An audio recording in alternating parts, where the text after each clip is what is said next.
Son canapé, sa voiture et même sa machine à laver. Aujourd'hui, la location de particulier à particulier est tendance. Depuis le début de l'été, il est désormais possible de louer un bout de son jardin à des campeurs.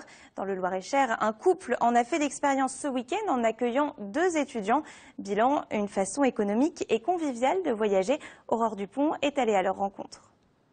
Vous avez tout ce qu'il vous faut, vous avez des matelas. On a tout ce qu'il faut, on a la tente. Bon, par contre, hier encore, Kevin et Camille ne connaissaient pas Zoé.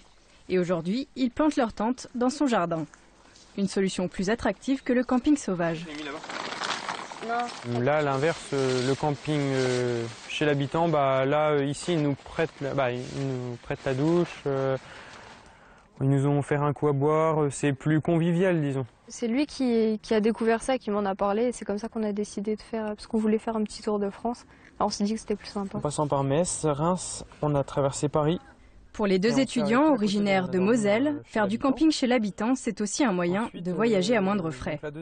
C'est par l'intermédiaire d'un site internet où les particuliers proposent un bout de leur jardin qu'ils sont entrés en contact avec leurs hôtes. Depuis l'inscription, il y a un mois, c'est la 2e fois qu'ils accueillent des campeurs sur leur terrain du Loir-et-Cher. Après l'inscription, la semaine dernière, ils m'ont contacté en me disant qu'ils allaient faire un tour de France en stop et ils m'ont fait un mail dans un premier temps et puis après je leur ai envoyé un SMS, ils m'ont téléphoné, etc. Et hier soir, ils m'ont dit on arrive demain soir.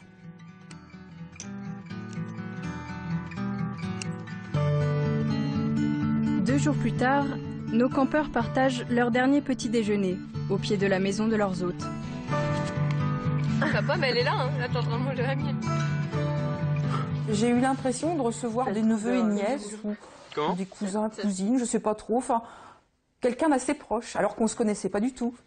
Les gens étaient vraiment accueillants. Ça, c'est impressionnant parce qu'en fait, on les connaissait pas avant. Et puis là, on a mangé avec eux. Et au final, on a l'impression de les connaître. Ils nous ont très bien intégrés dans leur famille. Là, c'était vraiment c'était sympa, ça. Une bonne expérience et on va garder contact. Quelques photos plus tard, et c'est déjà l'heure du départ. Kevin et Camille repartent ravis de l'expérience et prêts à retenter l'aventure direction Dijon.